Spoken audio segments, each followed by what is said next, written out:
Calling all slaves out there of the Doubts Aloud podcast, yes, it's still the summer of slavery, and it's going to be a long time, and whether it's more than 6 years, I don't know.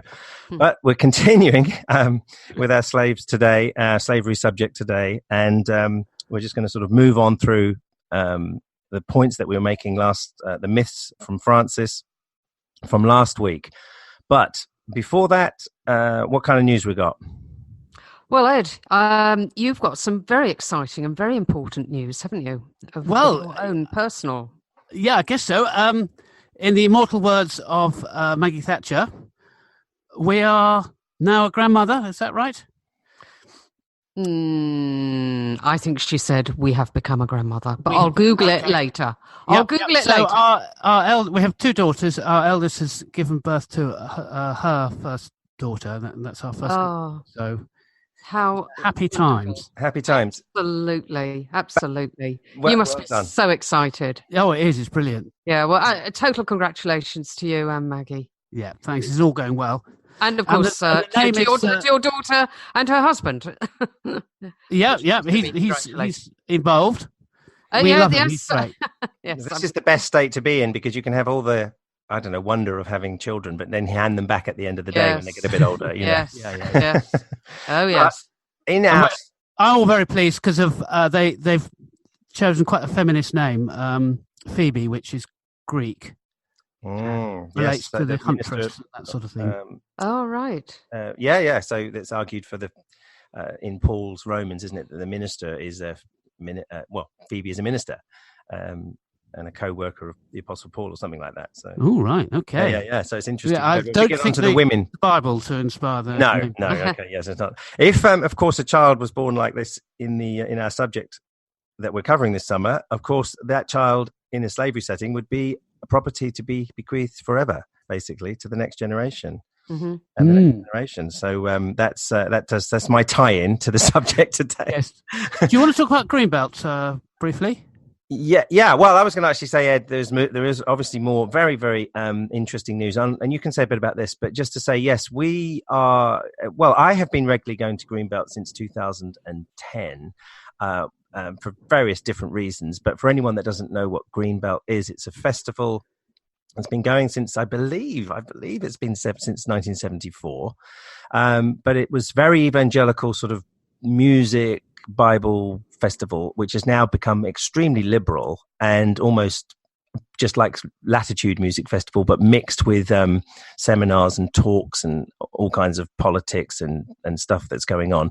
We've been invited as the Unbelievable discussion group in London to host a couple of discussion nights at the festival, just for an hour. But I'm being very wary because it's not like an official Justin Burley under his umbrella venture. So from the point of the festival goers, we're just a group from London who are hosting some discussions. Anyway, next month we'll be able to say how it all went. Yes, exactly. And so we'll see whether we had one or two people in the tents, or if I'm just talking with you or Steve, and we'll see how it goes. I sort of get this vision of sort of like an empty tent at the back at 1 o'clock in the morning, but we'll see. Hopefully, what I want it to be is people who have started conservative like we did and have looked at all the problems and have ended up like us, talking to people who've had the same journey but ended up in liberal Christianity. Or like Steve. Yes. And any sort of sliding scale to that. So we're not going to have kind of snidey stuff on how terrible the Bible is on slavery, for example. No. Most of the people are going to sort of be aware, or even if they've looked at it, even aware of the massive problems with the Bible. Most people at Greenbelt are. So I think that's like a given. We don't need to go there at all. It'll be kind of what is the basis of jacking the whole thing in versus kind of keeping the inspiration of Jesus and his teaching and the tradition of the church in the most broadest and almost liberal sense. Yeah, exactly. Yeah. So hopefully we'll learn a lot and be challenged. Yeah, let's moving on to I feel like we are really slaves in this. And so we're moving on to slavery part 2. Yay! Let's have the slavery music to do our Summer of Slavery. Battle speed! Okay, actually, I'll just do a little rider on that. That music, have a guess where it came from. No idea. Nope. Well, I was just thinking of what I could do, but we're starting off with Old Testament. We will be talking about sort of Roman slavery, and then we'll be moving on to the latter slavery. So I actually got the Ben-Hur music from the slaves in the rowboats. Jack Hawkins and making Charlton Heston row and row and row until it was a sort of a face-off. That was a sort of a picture of that sort of the rougher side, very rough side of slavery. Pictured there in that setting, and so I thought, well, okay, that's going to fit. So. Okay, shall we just do a tiny quick recap? Frances has her list of 10 myths, and we covered 5 of them, particularly that related to the Old Testament text and the Old Testament laws. So, remind us. Well, we looked at, was it just indentured servitude? No, it wasn't. It was a lot wider than that.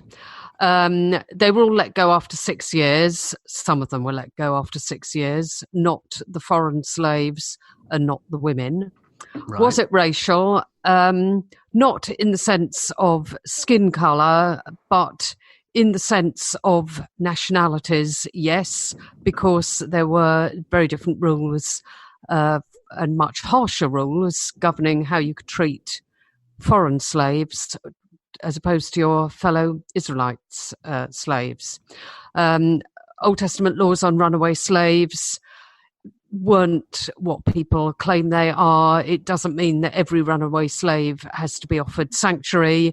It was just that runaway slaves from foreign territories weren't returned to foreign territories because, as far as Israel was concerned, all the foreign territories that surrounded them were their enemies, so they didn't want to give their enemies their slaves back because that made their enemies stronger. Right. So they encouraged people in Israel to make a home for the slaves within Israel, and that stuck it to the surrounding nations. Yeah. And this last one, let's listen up because it's going to come back later in our discussion when it relates to the New Testament. What, the laws on kidnapping? Yeah. Yes. It will. Yes. So we did look at the Old Testament laws on kidnapping, and there is a law that says it's a terrible crime to kidnap someone and punish them, but it's pretty clear that it relates to Israel, to fellow Israelites only. In fact, there are 2 verses on it that are very similar, and one of them specifically says you shall not kidnap an Israelite and make a slave of them. The other one doesn't mention Israelite, but we discussed why you pretty much have to assume that both verses are intended to refer to your fellow Israelites. I suppose because there's no problem really in buying a slave, is there? Just don't steal them. Well, that's right, as long as it's from the nations around you. And then right. yeah, so it's all hunky-dory. Yeah, so the proper channels, basically. Yes. Yes, that's right. Yeah. That's a good recap. Yep, great. And I think what the theme that kept coming up was that there's certain laws for Hebrew slaves and different laws for foreign slaves. Absolutely, yes. And did you notice, Francis, I don't know, Ed, you probably saw it, that one David Winger, the bearded sort of smiley, nice guy, apologist, he made it sound so nice. I didn't mention at all about the distinction of Hebrew and... Yes, was that the clip that you sent us? Yes, that's right. Can we put that up on the show notes? Because Yes. It's just extraordinary how he manages to ignore all the things that go against him. It's like sort of, everybody was let go after 6 years. Way! Everybody was just an indentured servant.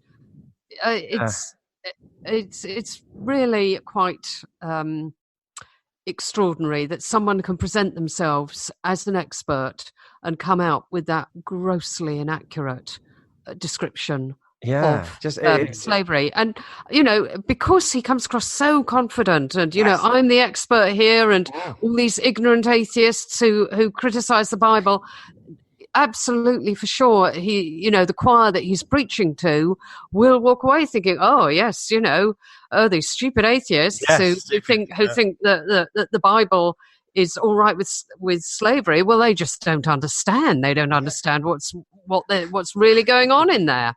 And in fact, the people who are not going to understand as the result of that video clip are going to be his Christian followers. Yes. Yeah. And speaking of which, Andrew found a brilliant little animation clip on YouTube that covers a lot of this ground, and we're going to play a little bit of the soundtrack about 3 minutes. So can I set it up now? Yeah, I would highly recommend the guy is referred to as non-stamp collector, and he's done a whole stack of. That's right. He's been actually, I believe, the guy's been on Premiere with Justin. I think so. He's done a whole stack of stuff for about 8 years now, and I think he's just started up again with these incredible, very, very humorous, but very. He certainly knows what he's talking about in terms of the details, and yet he does everything in a humorous form. And this one about slavery taps right into this distinction between the Hebrew and the nations around and sort of Canaanites, whatever. And it's just so humor. Sometimes I think we can go on in this podcast in a sort of critical, analytic way or nerdy way about stuff, but actually humor sometimes cuts right through and makes a point. And so yes, let's listen to this. Well, let's just because I've chopped it to. Not to the beginning. The setup is there's God around a business table with his angel kind of helpers, and they're deciding together what the wording is going to be of his laws. Okay, here we go. Right, well, let's do it then. It sounds like something that I really need to be very clear about. Let's get this absolutely right, once and for all. Oh, great. I certainly am glad to hear you say that, Lord. So it's really up to you as far as the wording goes. Do you want a do not commandment or a you must not commandment? Huh? Oh, well, so far you've got do not invoke the names of other gods, do not allow a sorceress to live. Both of those are very unambiguous, so we could have do not own another person as property. Or do you want you must not own another person as property, like you have you must not eat any fat or any blood? I'd go with you must not. It's kind of stronger, don't you think? Yeah, I think so. There's not much chance of misinterpretation there. Yeah, but do not is more of a kind of imperative. Well, look, the owning people aspect of it, I don't mind so much. Were there any other aspects of it that you were concerned about? Well, Lord, the idea of owning people as property is probably a good place to start when abolishing slavery, don't you think? Whoa, hold on. Who's abolishing anything? Well, Lord, you abolished cross-dressing a minute ago. Don't you think that slavery is equally detestable? It's tricky, isn't it? Not really, Lord, no. In fact, these sinful, fallen humans will outlaw it themselves eventually. Yeah, Lord, just command it and it's done. You must not buy and sell people. No. Look, that aspect in and of itself isn't so much of a concern either. Lord, what? Now, look, well, if it's a runaway slave seeking refuge, then that's obviously different. But if it's a fair and square commercial deal, then... Lord, are you saying that they may buy slaves? Well, it depends on... It depends? On what? Well, you mentioned some situation in the future to do with slaves from Africa. Yes, Lord. And that they're taken from Africa to other countries. Yes, exactly. Well, see, the slaves are from a different country, so... Oh, I see. You guys were thinking that the slaves were going to be my people, the Israelites. What? No. Oh, no wonder you're so confused. Oh, sorry. Okay, look, we're obviously talking about two different things, okay? My people aren't allowed to do this to each other, okay? Put this down, okay? You must not rule over your fellow Israelites ruthlessly. Your slaves are to come from the nations around you.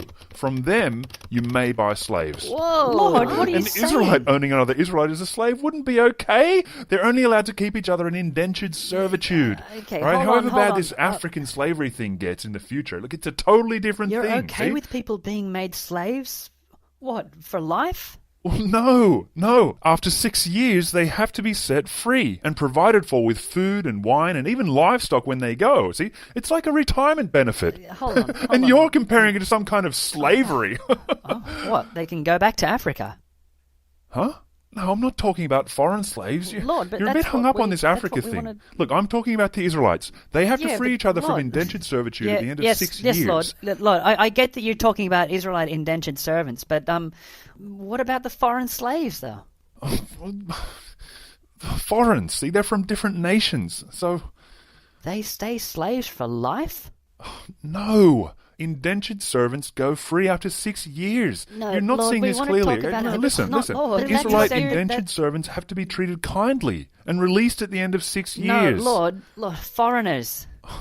What? Well, do they get freed? The foreigners that they buy as slaves? No. There's just one more thing then. Can I read a law that the humans come up with themselves? Yeah, it might be something that you'd like to command yourself now, at the outset of human history. Yeah, go on. I'll just adapt it to this context. Neither slavery nor involuntary servitude shall exist on earth. Look, it just sounds like some kind of man-made morality, which is obviously inferior to a divine commandment. I don't think so, Lord. But anyway, look, my commandments for the Israelites are pretty much the same as that anyway. They probably got that law from me. They're not to keep each other in slavery. They're only allowed to keep, their slaves in slavery. Foreigners. And temporary residents living among them, and members of their clans, and the people whose cities they want to invade. All right, and actually, I like that bit about bequeathing the slaves to their children as inherited property. Put that in too, up there somewhere. But look, I just need to make it absolutely clear that Israelites aren't to do this to each other, because that'd be cruel, and I would never allow it, and it's totally different. Look, I think that's good now. Let's leave that as it is there. Was there anything else you wanted to get my opinion on? Well, the only other thing was... genocide. You're going to be very clearly against wiping entire peoples from the face of the earth, right, Lord? Yeah, see, it's tricky, isn't it?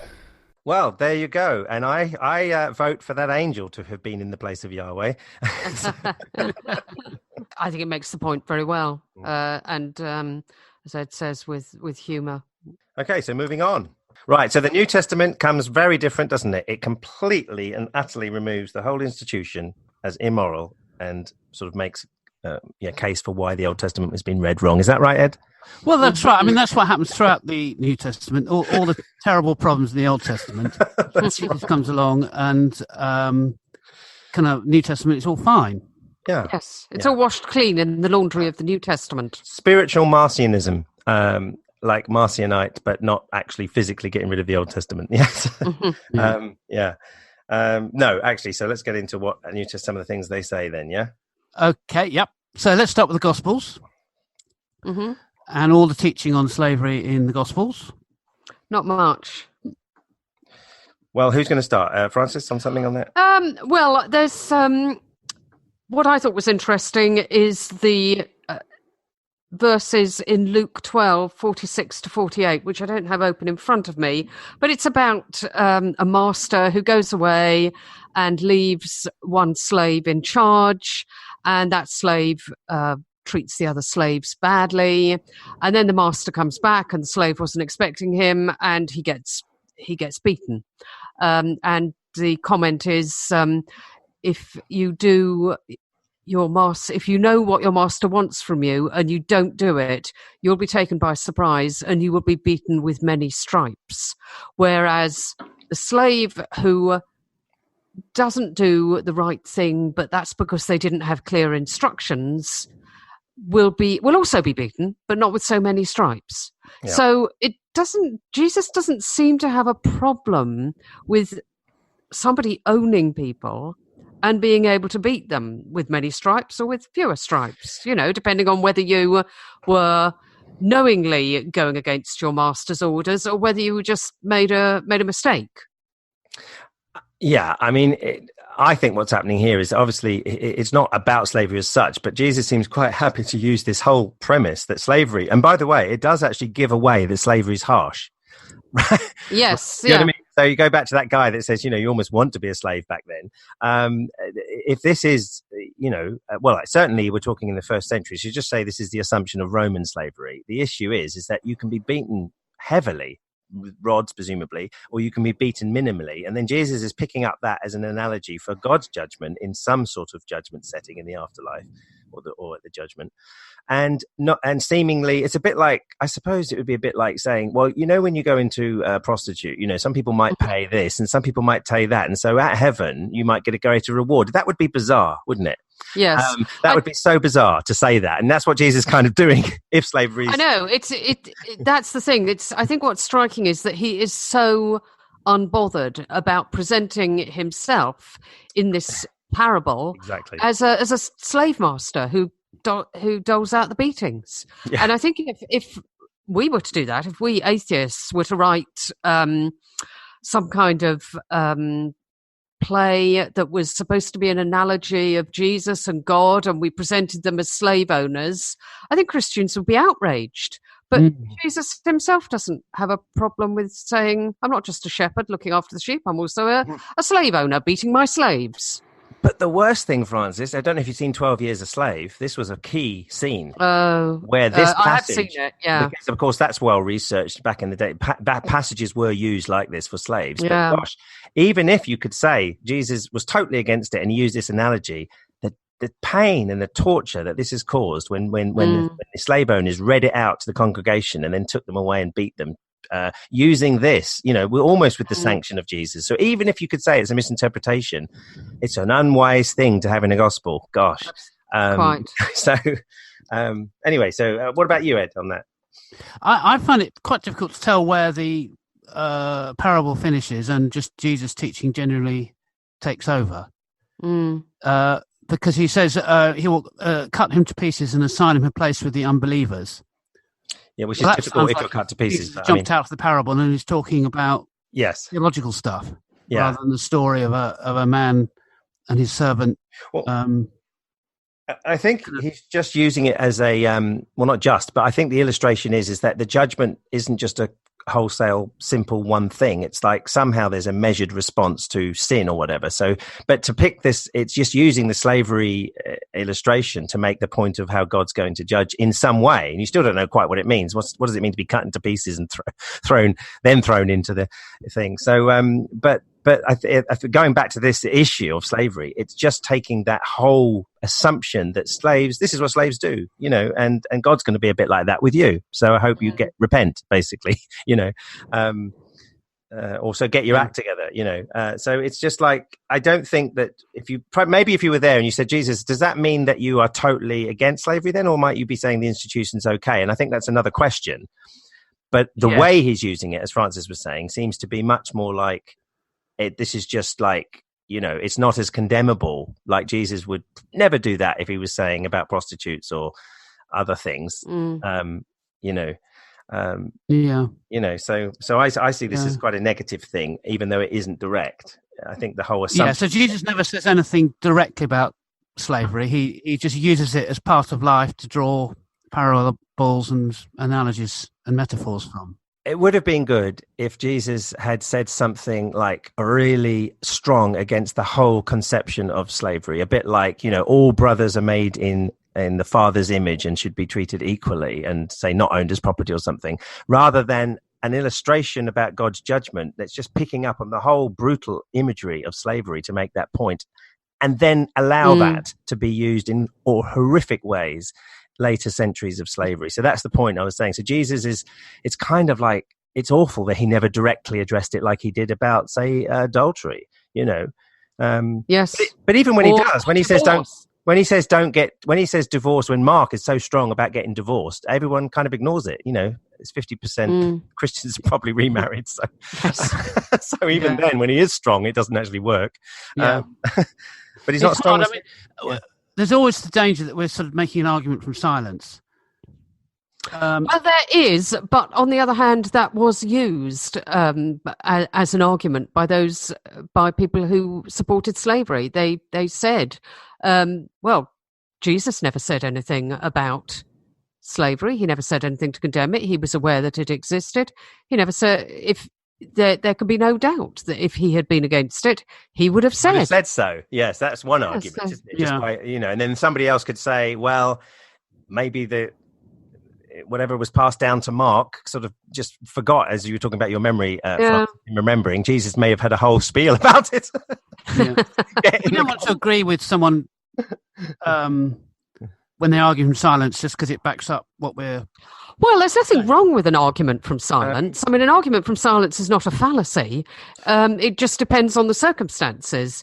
An argument from silence is an effective argument if it relates to something where you would expect something to have been said. And I think in regard to slavery, it's perfectly possible to say, well, you would have expected that if Jesus was against slavery, it would have been one of the things that he would have mentioned. If it's such a terrible thing, Christians were so inspired to fight against slavery because of they recognised it was so wicked. You would have thought that Jesus, knowing that it was going on all around him, would have said something about it. There is the argument that the argument from silence in certain cases, like you say, Francis, with context, silence speaks volumes. Philo does not mention. He's the clear writer that could have mentioned all the people resurrected from the dead and walking around Jerusalem all over the place. Not a word. Now, you could say, well, that's an argument from silence because it could have happened and Philo just looking the other way. But, there's somebody who does reporting in what's happening around Jerusalem is not letting something so incredible just slip by. So an argument from silence, I do feel, has some weight. Yes, it has to be in circumstances where they would be able to comment on it, and you would expect them to comment on it. Otherwise, if you don't have those conditions fulfilled, then it's not a good argument. But I think in this case we do have those conditions fulfilled, so I don't have any problem with using that argument from silence in this case. Yeah. He could have talked. He talks about poverty as well quite a lot, and that would be another thing. That shows he's interested in the kind of real social relations, not just because of spirituality. Yes, the downtrodden and the poor is a big theme in Luke. But I would say that the whole tenor of the New Testament strikingly isn't doing one of those blows to the whole institution. It's actually embedded with almost an assumption that this is just life. And actually, the majority of the passages that, not like this, but the majority of the passages that talk about slavery seem to be talking about really how to behave within it. And how to be a better approach, be a good master and a good slave. It's really it's not touching the whole structure as something that is really he's looking at. It's just even Jesus is within that framework, and it seems to be saying, as a slave gets beaten, this is how God will treat you. And it's not. It's just like it's almost like a way of life that Jesus wasn't really interested in changing massive ways of life. It seems in this area. So. So let's get on to these letters, because they do talk about slavery quite a lot, and they back up what you've just said. Yeah. I think there's two big messages. One is, as you kind of outlined, that people are encouraged just to make the most of it and go along with it, and there are commands as to how you behave within the institution of slavery. We can come a bit more onto that. And the other one was that we really shouldn't ignore, and that is it raises the elevation of the slave on a kind of in a spiritual way as a brother. There's neither slave nor free, male nor female. In a lot of areas there's this equality, which is being emphasised in a more spiritual way rather than actual how life operates, and that's what we think later on has influenced Christianity to do good things on slavery, but that's next episode. Sure. Can we name check a listener who sent in, who made a point about New Testament writers? Yay! Neil. Hi. Neil. Oh, you're not saying him to kneel down? No. Neil Dunlop. Dunlop. Right, okay. Who we've met in London. Oh, have we? I've had a lovely chat to him in London. Okay. And Okay. what did Neil said? Neil said, I thought quite a good point. You posted it, Ed. So do you want to? Yeah. He points out how because of Paul and the other New Testament writers were expecting Jesus to return really soon, it's really not surprising that they're not trying to start a campaign against slavery, because the whole show is going to be swept away and there'll be a new heaven and new earth kind of thing.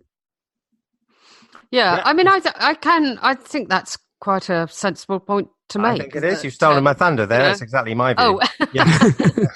I was going to bring this up, but of course it's been brought up. Well done, Neil. But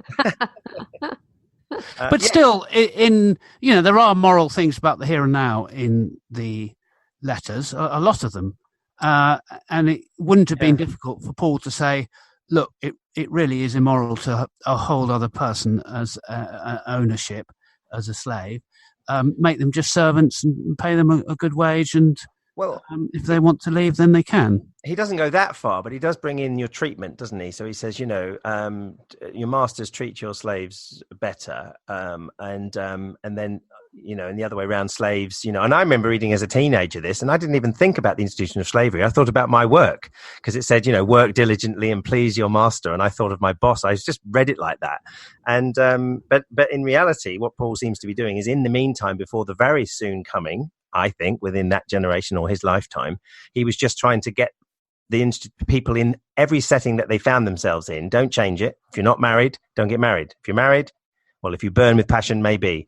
Yeah. And all different things like that. Or if you're a slave, there's one passage, he says, if you're a slave, don't let it trouble you. Yeah, that's right. What? That's 1 Corinthians 7.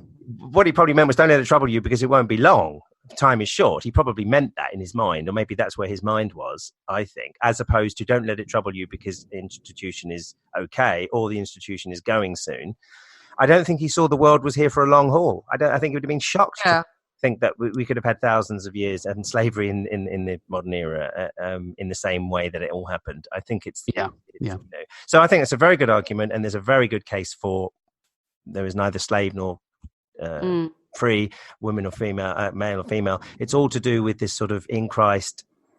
We're going to get there extremely soon. So just hold on to these little stages of your life for now. And that's it. That's why it wasn't a slam dunk knock at slavery, I think. So, Although, some of the verses, I think, are a bit jarring. Can I put it that way? So Ephesians 6, verse 5, which you've pulled out, Ed. Slaves, obey your earthly masters with respect and fear and with sincerity of heart, just as you would obey Christ. I mean, I have to say that is putting it pretty hard and strong, in support of slavery, not just, sit it out because the end is nigh, just, but actually double down on your slavery, really, really go for this slavery business, be as slavey as you can possibly be, which I think was perhaps a bit unnecessary. I think there's a good reason for that, though. Let me batter you both with some critical scholarship, okay? Right. For this. Now, what I was mentioning before was Paul himself. Now, in quite academic scholarship around the world, it's very, very, very common to know that Paul wrote 7 letters and he didn't write 6, or is it 7, 6, the other way around? But anyway, it's quite common to know that there are good reasons to know that 1 Timothy, 1 Peter, 2 Peter, Ephesians, Colossians, they weren't written by Paul. They were written by a next generation of Pauline supporters who either were pushing him a certain degree further, people that had lost that imminent end. These books don't focus on an imminent, apart from 2 Peter, maybe 1 Peter does, but the pastorals, 1 Timothy and the others, don't focus on an imminent end. It seems like people are getting ready for the long haul, which means that's not surprising that Colossians, by the way, it's argued that Colossians probably copied Ephesians. So you just, there's lots of funny business potentially going on, but you're not talking about Paul now. You're talking about a later writer who's putting a stronger stamp, it's argued, on women. That's why you get, I permit not a woman to teach or have authority over a man. I think Paul may have been very shocked at someone writing that in his name. And so that's the difference. And so in what you just quoted with Ephesians may have been as we're now getting into the Roman structure and the Roman household style of stuff, we're now having, this is how you operate. And 1 Peter is awful, isn't it? Is that the one that says, it says... What do you mean 1 Timothy? Because 1 Peter is not by Paul at all, by anyone. Oh, no, I'm quoting people that are not Paul now. Oh, okay. There's a 1 Peter 2, slaves, in reverent fear of God, submit yourselves to your masters. Yeah. Not only to those who are good and considerate, but also to those who are harsh. Harsh. Now, this is like, whoa. So if that harshness is that sort of getting really, beaten stuff kind of treatment like in Roman slavery, it's almost, this was used again in the modern slavery to sort of keep them at bay and the just punishments of harshness. And so again, 1 Peter, it's also argued, is not somebody writing in the name of Paul, someone's writing in the name of Peter in this later structure, probably early 2nd century. And so so once you take some of these critical things and you are convinced of the different timings of letters, you can also see a pattern of why language might change from what's seemingly a bit more end times imminent with Paul to something a bit more long haul. But this verse, 1 Peter, is not just, when I was going on before about how Paul, or the later pseudo Paul, was saying how to behave, like treat well or masters treat well, this author here seems to be saying, actually, even if they're harsh, keep going. It's, because you're submitting, like you're submitting to Christ. I mean, I don't know if you both got a comment on this particular harshness of that verse. Well, I was just going to say, you can see what a gift it would have been to the slave owners in the antebellum South. Totally. A verse like that. Totally. What do you make of the way that in all this practical advice, about 90% of it is directed at slaves and only just 2 verses, and my guess is about 10%, is directed at the slave owners? Yeah, it's a point I hadn't considered, so I haven't really had time to reflect on that. I was just sort of thinking about the general tenor is just almost behaviour within the structure. Almost, like I said, to make that point, to come home again, a bit like having, what's the word for a sort of prostitute place? Brothel. A brothel. Yes, I'm not used to these places. You see, a brothel. Just imagine if you had a brothel. Now, when you have a brothel, make sure that it's clean and you have somebody that operates the lighting and everything else. And if somebody's told you about how to structure good behaviour in a brothel in terms of how people could be kind to each other, you would be very shocked. If you were, I'm talking from a Christian point of view, who would be very anti-brothels, and in that frame of mind, you would say, a brothel. No, surely Christ would be. But that's what seems to be happening. It seems to be your behaviour within the structure, which I think is what the power of these passages are in a good sense. But they didn't. It's not good enough, is it? Really? That's my point. It does sound a bit. From that analysis, I know you haven't done a formal analysis. That this is your kind of sense that, Ed, that it's 90% addressed to slaves and only 10% to masters. That there was more of an issue with keeping slaves down. That there was more of a move for slaves saying, oh, okay, this is the new order, this is, the world's changing, we're equal, surely we should be allowed to go free. I obviously I don't know that, but it does kind of suggest that this was something that was coming up, that the idea that slaves under the new covenant were no longer obliged to work for their masters was coming up as a problem all the time, so that they were constantly having to be told, no, you don't run off with that idea. Don't run away, literally, with that idea. Yeah. You are still obliged to serve your masters, whereas it wasn't such a big issue for masters. They weren't seeing any problem with the world slavery staying as it was, so it was much less of an issue. They also thought, remember there's the passage where they thought if your master became a Christian, you could actually start to be a bit easier with them and sort of maybe not be so servanthood towards them, because he says, there's one passage, isn't there, that's saying that if your master is a believer, don't disrespect them because of that. Don't think you've got now, well, it's a Christian, of course, it might be a bit easier on me now. So I found that very interesting. Yeah. Okay, before we move on, there is one verse that condemns what in the NIV is called slave traders. That's right. And in context, it is referring to the Old Testament law, and that's why I picked up Francis' myth on prohibition of stealing or kidnapping someone and then selling them as a slave. So this is 1 Timothy 1:10, and so what are we going to say about that? Well, that's in a passage of fornicators, sodomites, slave traders, liars, perjurers, and whatever. Yeah. Oh, actually, it says that, and whatever else is contrary to sound teaching. I found this quite interesting because I had never actually, I had a translation that never said that. And so somebody at our group, actually, a couple of those fundamentalists came across, and I'm mentioning slavery, and they said, well, New Testament abolishes slavery, and slave traders are condemned to hell. And I said, what? Show me. I'd like to know something new. And I'm like that. I want to know. I want to know. If I don't know something, please tell me. Anyway, I looked it up. And of course, her translation did say slave traders, and mine said kidnappers. And another version said man stealers. And I thought, or straight away, I thought it can't. I've never heard many people seriously dwell on this as making a strong case. And now I think I know why. Because the 1 Timothy, the same author, who I don't think is Paul, said, in 1 Timothy 6, I've got it here. It goes, let all who are under the yoke of slavery regard their masters as worthy of all honor, so that the name of God and teaching may not be blasphemed. Now, if slave trader was the same as a slave master, the writer would have said, your master are basically equivalent to sodomites, liars, perjurers, and fornicators. And so I can't see that the writer, if he's a consistent person, could really be saying a slave trader and a slave master can possibly be the same thing. So it must mean it can't possibly be, because he's already saying you can have Christian masters, and it's saying respect them and all the rest of it. And he can't put them in the same. He can't make them a slave trader in this sentence, because they're all the non-kingdom people.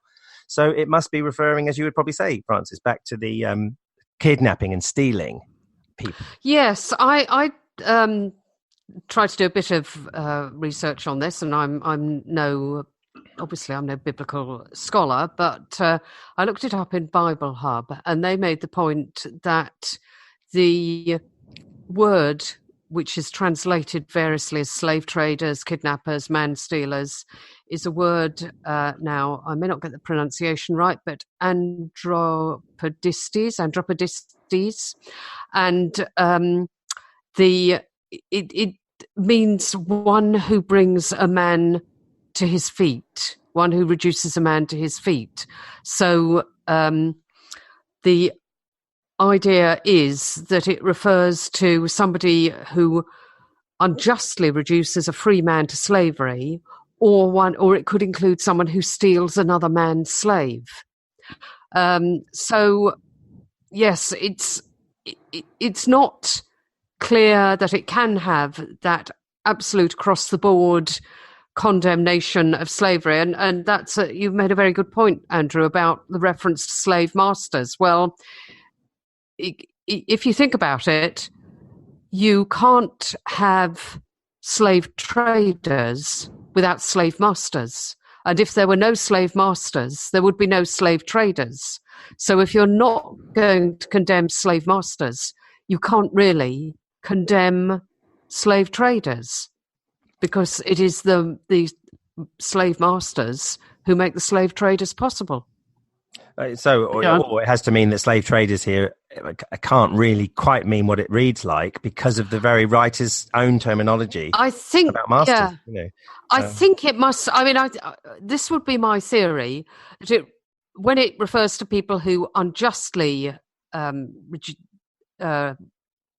take people as slaves, that it means just random kidnapping, probably of people within your own area. But I mean, I wouldn't want to go too far on that. But I can't think that it was ever thought that it would apply to people taken in war, people taken as booty of war. And it wouldn't apply to another way that people became slaves, which was by through crime, through being condemned to slavery as a result of a criminal act. And it wouldn't apply to people who were born into slavery, because they were not free men or free women reduced to slavery. They were already slaves. So I think that as far as I can tell, slave traders, to say that it covers all slave traders is a bit of an extension on what the word would normally have been expected to mean. Yeah, I want to add something to that. Go on. Yeah. The context in the 1 Timothy 1 passage is that it's talking about the Old Testament law. We know that law is good. We also know that the law was made not for the righteous of lawbreakers, etc. And then he goes into this list with slave traders, well, in my version, as the word. And if it is referring to something that is in the Old Testament law, well, that can only be the kidnapping law, because I don't think slave trade is condemned in the Old Testament law, but kidnapping is to make slaves. So you'd have to buy the slaves in the proper channels of the institution, as opposed to maybe in all proper settings. You could even kidnap in war, as you were saying, Francis. But at least maybe if it's Hebrew to Hebrew, you don't just nick or steal or get a group of people and say, look, let's get this person and we'll take him away from his family, and then we're going to sell him and he'll be a slave for some other Hebrew. That would all be like crime, you know. So I would see it like that, as opposed to, you know, there's the proper way to do stuff and there's crimes. And I think it has to be kidnapping in the Old Testament. If that was ruling out slavery, you got a massive contradiction, and lots of fundamentalists don't like that. So, sure. Okay, yeah. Well, I think that's probably enough on that. Okay. Can we move on to Philemon then? Philemon, yeah, that's the one. That's the one that everyone uses, isn't it? To almost bring down the whole institution. It's this little one slave and a little tiny letter of Paul. Yes. Yeah. So it is genuinely Paul. That's what everyone says. Yeah. That's one of the arguments. A little tiny short letter from Paul, which has the key to knocking down the whole edifice of slavery. How about that? Didn't work. Didn't work, did it? No. One of the things I read about it was that there is a minority view that, do you say it Philemon or Philemon? How do you say it? I say Philemon. Philemon. You say potato, I say potato. So, let's call the whole thing off. Yeah, that's right. We wish that was simple for slavery, yeah? That he wasn't necessarily a runaway slave, although I think that is a minority view. Right. I mean, it does seem to. I mean, let's assume that the traditional interpretation is correct and that he was a runaway slave. Well, certainly he's being sent back. I mean, Paul isn't saying, you know, I mean, people who sort of rely on this thing about, oh, you had to give a runaway shelter. Well, Paul doesn't seem to understand the Old Testament law that way. He doesn't seem to think that he's obliged to offer Philemon. Thank you. He doesn't think he's obliged to offer him shelter and mustn't send him back. He's like, I'm sending him back. Yeah, do be nice to him, won't you? Yeah, I see all it's doing is just sort of putting into practice the teaching that the rest of them we've seen elsewhere. Behavior. That emphasizing that Onesimus, who's the name of the slave, is of equal spiritual status to his former master, Philemon. But also saying, look, you've got every right to sort of be beastly to this slave, but I appeal to you to treat him as a brother. Be lovely to him. Yeah.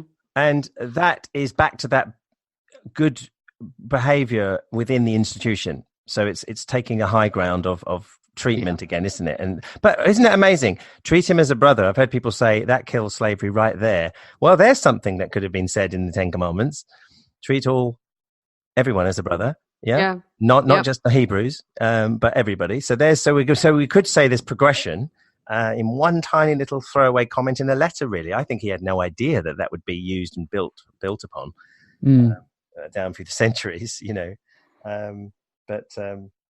I've heard people say that it's if you kind of decode it, Paul is hinting strongly that Philemon should release Onesimus from slavery completely.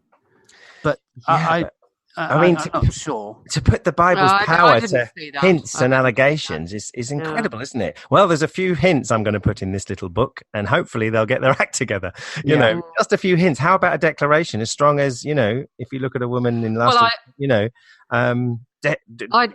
didn't pick up that hint anyway. I mean, no, I didn't read that in there, but maybe that's just me. Well, you see, that's your atheism.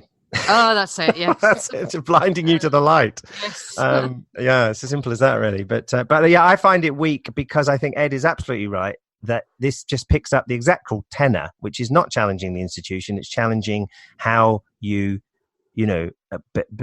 how you behave towards each other. You know, again, obviously seeing the massive injustice and unjust, as it says, treatment in slavery, which is a given. And maybe it's saying, well, don't beat your slaves with to the inch of your life. Maybe it's moving in that direction, but it's actually saying we may at best you could say we may have a nicer form of slavery if you follow these. You know, and that's at best, I think. It really is. And Paul was probably thinking Jesus would come in the clouds, everyone's resurrected, changed, and then boom, presumably, no slavery. So anyway, okay. So we do need to sort of crack on. Yep. And so in the last episode and so far this episode, we've done a kind of overview of what the Bible is actually saying regarding slavery. Yeah. And so we're going to move on to the next stage, which will be much quicker, and that is some of the apologetics responses from Christians trying to sort of make the best of the material we've been talking about. Yeah. So that brings us back on to Francis' list of myths, and because of some of these moves are dubious, we think. So I'm going to hand back to Francis to do, I think number 3 of her list of 10 is the first of these apologetic responses. Yes, which is the Old Testament slave laws uniquely recognised the humanity of slaves and gave them rights, and other ancient Near Eastern societies treated them completely as property with no rights whatsoever. There isn't any real support for this when you look at the laws that applied in other ancient Near Eastern society, and there is a pretty clear indication that it was recognised that even a chattel slave had some humanity, and that you couldn't just do whatever you liked with them. So, for instance, we talked about the Code Hammurabi last time, and this time I'm going to quote the law or the rule number 205, where it says, if the slave of a freed man strike the body of a freed man, his ear shall be cut off. Well, that might sound as if it's quite draconian, and it is quite draconian. But on the other hand, it does indicate that there was a kind of maximum penalty in force, and it wasn't just left open that you could do whatever you wanted to a slave, that there was a law about how you treated slaves who did things that were wrong, and it didn't just say do what you like, string him up from the nearest, I don't know, so I suppose they had lampposts, but the nearest high beamed object. And there's another code, is the code Namu. If a man's slave woman, comparing herself to her mistress, speaks insolently to her, her mouth shall be scoured with 1 quart of salt. Again, I'm not saying that that's a fantastic law to have, but it does indicate that there was some limit set, that the code was setting some limit on what slave owners, what punishments they could impose on their slaves. And it wasn't just, beat her to death. It was scour her mouth with salt. Not very nice, but it's not like saying you've got powers of life and death over her. Yeah. And you gave us some more last time as well, like the this 6-year rule in the Old Testament. Yeah. 3 or 4 years. 3 years in the... 3 years in the Code Hammurabi. That was for indentured servitude type of slavery. But yes, and the that tooth was knocked out, that sort of thing. Yes. Yeah. Well, that yes, in the Provisions. That is in the Old Testament, but I mean, it was generally recognised that it was a virtuous thing to be kind to slaves. So, in the Book of the Dead, which is the Egyptian book, 2 of the dead person's virtues, which are recited in it, so that they can join the company of the gods, is not having inflicted pain or not having committed, apart from not having inflicted pain or committed murder, are I have not domineered over slaves. I have not vilified a slave to his master. So there was a recognition that it was a decent and virtuous thing to be kind to slaves, and that existed across the ancient Near East. It wasn't peculiar to the Israelite society. Yeah, great. Good. Now the next one about this word antebellum South, which yes, can I just call it the Bible Belt? Yeah. Well, yeah, but it's a period in time. It's not an area. It's a period in time. It's before the Civil War. Oh, okay. So ante, before, bellum, war. The antebellum South. No, before the war, before the Civil War. Yeah. Right. For the American Civil War, yeah. The American Civil War. Yes, not the English Civil War. Yeah. So we're going to talk about that quite a lot more next time. But from this point of view, apologists are saying that when we read about slavery in the Old Testament, we should just wash our minds of any thought of slavery as we understand it.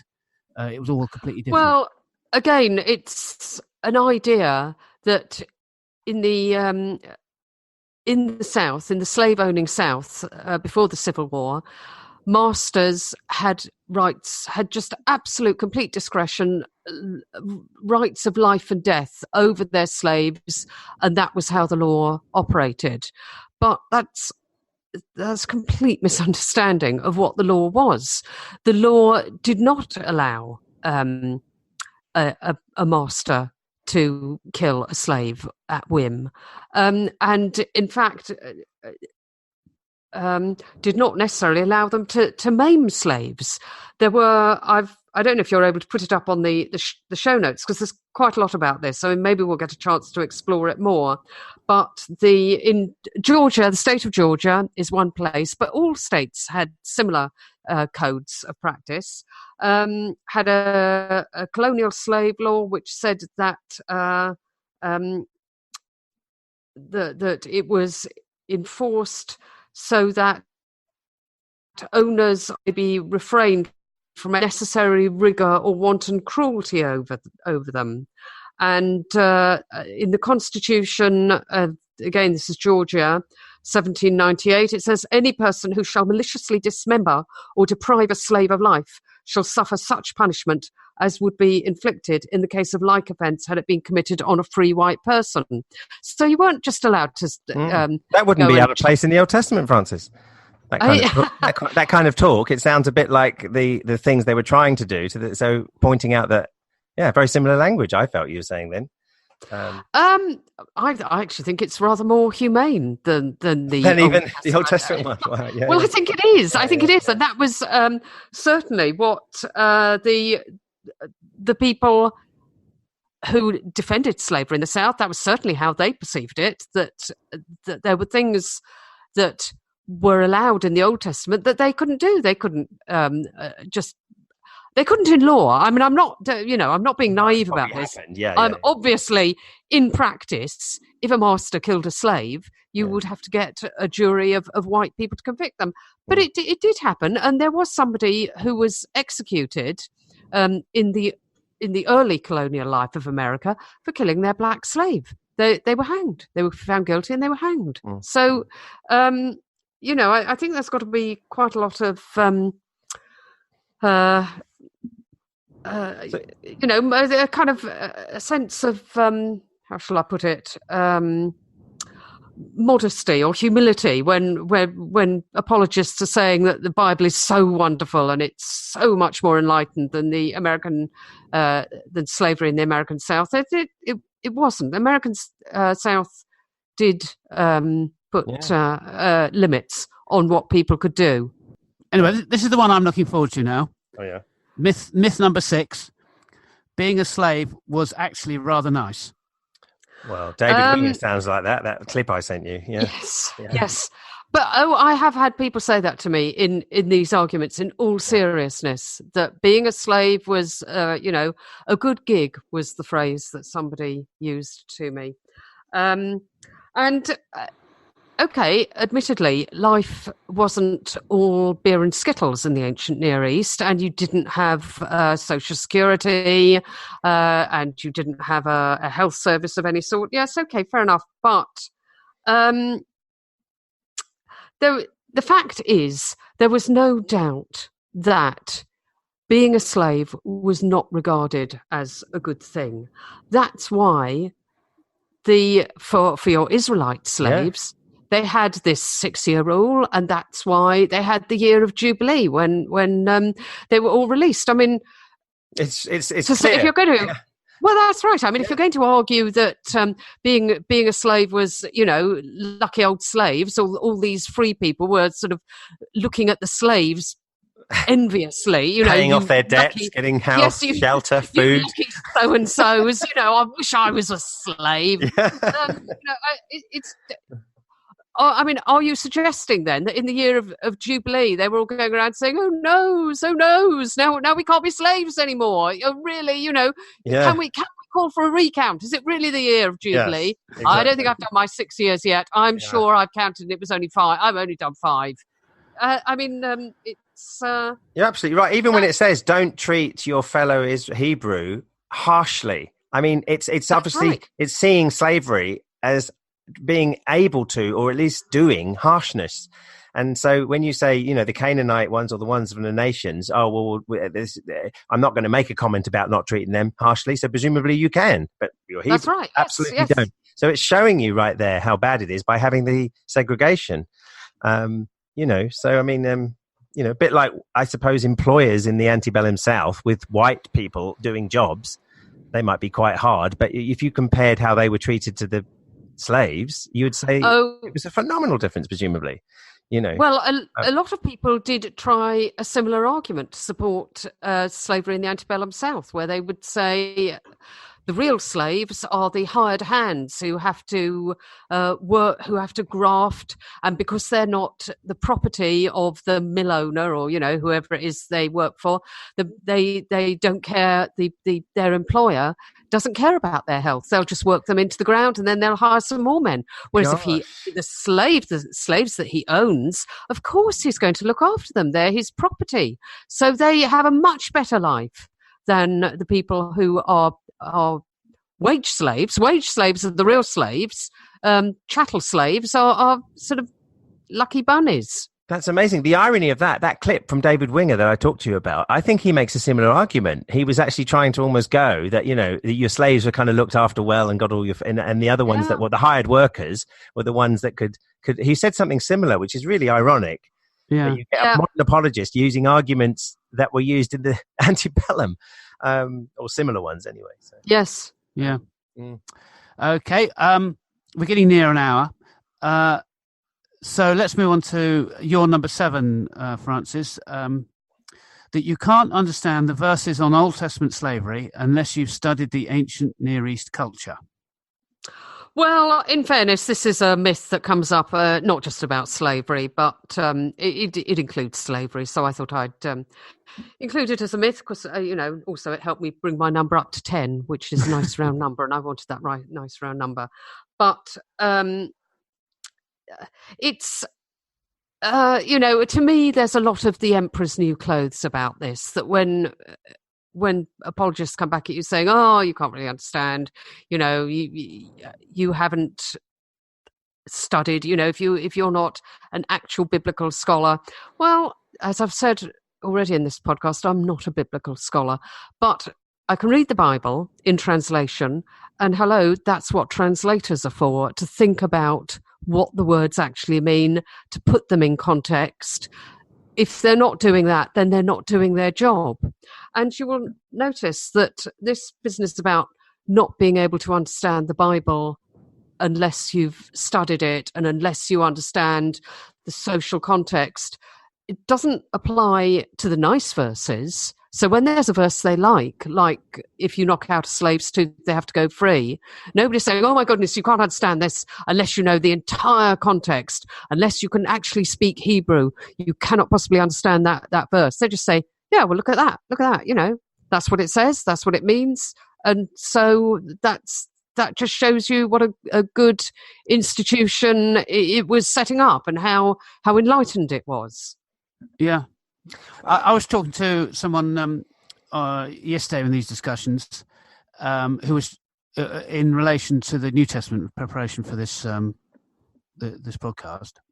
And he kept telling me, "Oh, you can't understand what New Testament says. You're got it completely wrong because you're not taking the Old Testament culture into account and everything."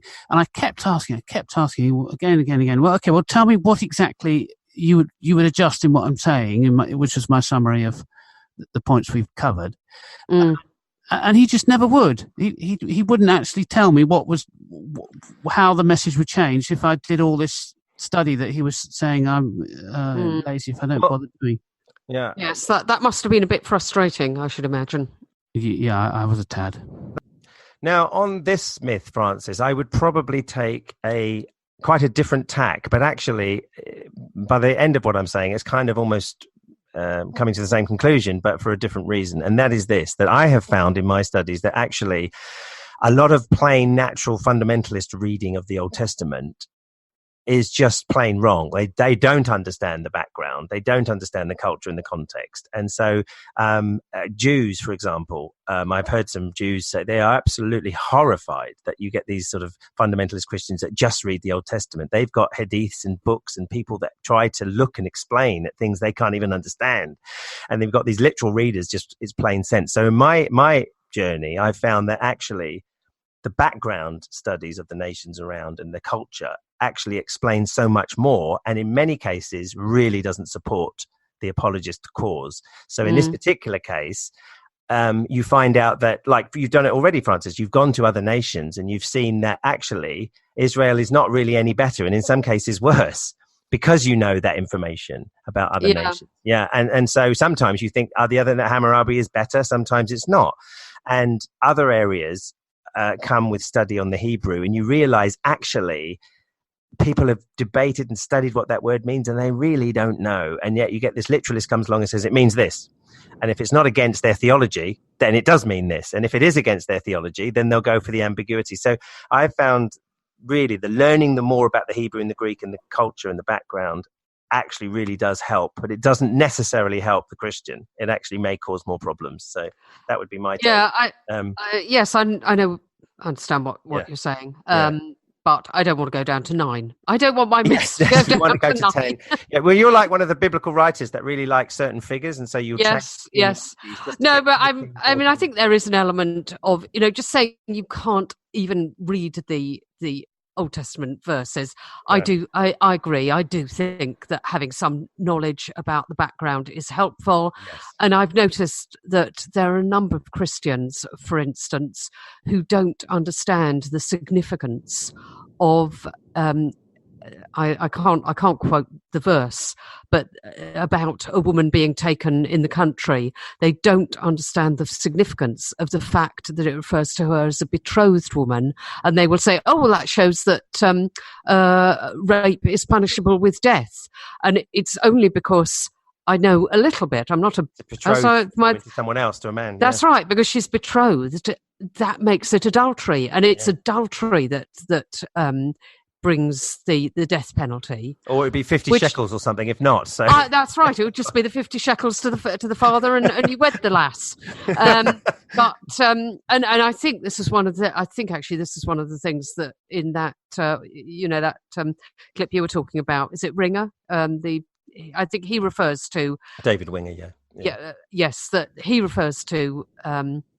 rape carrying the death penalty. Rape did not carry the death penalty. Adultery carried the death penalty. So as long as the woman you raped wasn't either married or betrothed to another man, you were not going to get the death penalty. So I mean, yes, I'm not against having some understanding, because it does enable you to pick up on those things. But I do feel quite often that there's a wholesale this has a meaning to which I have access because I've studied. I'm not always convinced that they have studied it actually, but they claim that they've done all this study, and so this I have access to the real meaning, and you are just looking at it, and you're looking at it, you don't understand it. The ignorant atheist can cause this to be more of a problem, because I've heard so many almost equivalent to fundamentalists but atheists who just don't know what they're talking about, and yet they are reading the Bible, but they just don't know stuff. And because I know stuff, I think, I wouldn't say that if I were you, because if somebody told you this, you might not phrase that in the same way, just because you sometimes the plain literalist atheist and the plain fundamentalist kind of read the Bible in the same way, and I think they're both missing out on masses of stuff. Yes. And so you could just sort of say, well, it says this, yes, but you've just read that verse, do you know what's surrounding it? And then does the fundamentalist know what's surrounding it? So equally, I think knowledge is just the way to go. Study knowledge, and you don't, and also the way you phrase, and also the spirit in which you come up to something, in terms of, I don't mean like a demonic or sort of angelic spirit, I mean your attitude is a big thing today. It's not, you don't want to rant either way. I've got a little quick one that could be your 10th one instead.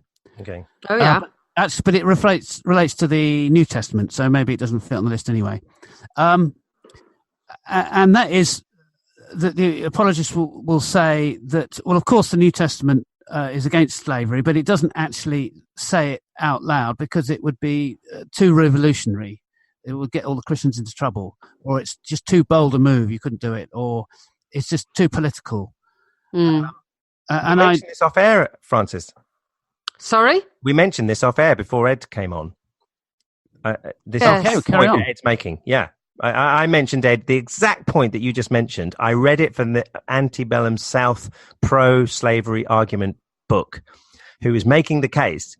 We can't, absolutely annoyed at the abolitionists who were trying to abolish slavery in the antebellum South. And the guy said, you can't do that. You can't, our whole society would crumble. You'd have to, if you're going to do it, it's got to be incremental, this, that, and the other, but you have to keep the institution going. And I thought, I've heard this before. Where is that? Oh, yes, apologists for the Old Testament and Roman slavery. So, Francis, on that? Yes, no, I think that's right, and that Jesus, as he is presented in the Gospels, didn't seem to have a problem with putting some quite revolutionary ideas, like selling all your goods and giving to the poor, which would also have upturned society quite a bit, I should imagine. So I cannot imagine that the Jesus that's put to us by Christians, or presented to us as this personality, ought to have had any problem with saying, release your slaves. Yeah. Don't sell them and give the proceeds to the poor. Just let them go. Yeah. Yes, and employ them nicely. Yes, yeah. It's not that revolutionary. No. Yeah. No. And don't use beating of slaves as an analogy for judgment. Yes. so there's a lot of things that we could almost like rewrite the Bible, couldn't you? How apologists wish it was what was said. Yeah. It'd be so different, wouldn't it? If you wrote it. And it reminds me of that point you made, Francis, last week. It's true, this thing where back in the antebellum South, they said, look, wherever you read servant, it really means slave. The apologists today, wherever you read slave, it really means servant. That's right, yeah. Amazing, the difference. And yet the similarity. I find this all the time. Whole subject. So anyway, right. So so I think we're going to wrap up. Mm-hmm. We've got the wonderful Steve, who was on with us before, Steve Tompkins. He's coming back next time. He knows all sorts about church history, as we covered with him before, but he also specifically knows about what is pretty good history of the Christian movement towards abolishing slavery in the British Empire. So that's kind of British history rather than... That's right. And Steve's written a book on it, and he's a bit of an expert in the British abolitionist movement, and it's a pretty solid bit of information about that stance, which I think will be interesting next time. When we do have the second coming of Steve on this show. And it'll be very interesting to see all the things that Steve says about what was going on over here, and maybe a touch into the northern states that were abolitionists, Charles Finney and that, against the southern states, Christians who were pro-slavery, and all the arguments they used from the same Bible. So it would be I think it's just going to be, as my famous word is, interesting, fascinating next time. So hold on. Still be slaves and come back soon. Yeah. So we're kind of carrying on the story from the Old Testament to the New Testament, and then into church history from the hopefully from the church fathers onwards. Yeah. Because there's some stuff in there as well that's of interest. Yeah. Of course. Yes. Yep. So come back. That's an order. That's an order. Yeah. You won't be released to 6 years up. Well, not yet. So.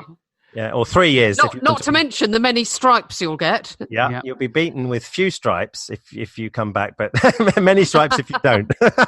or we could say our summer of slavery will carry on into the Indian summer of the October. Yeah. Right.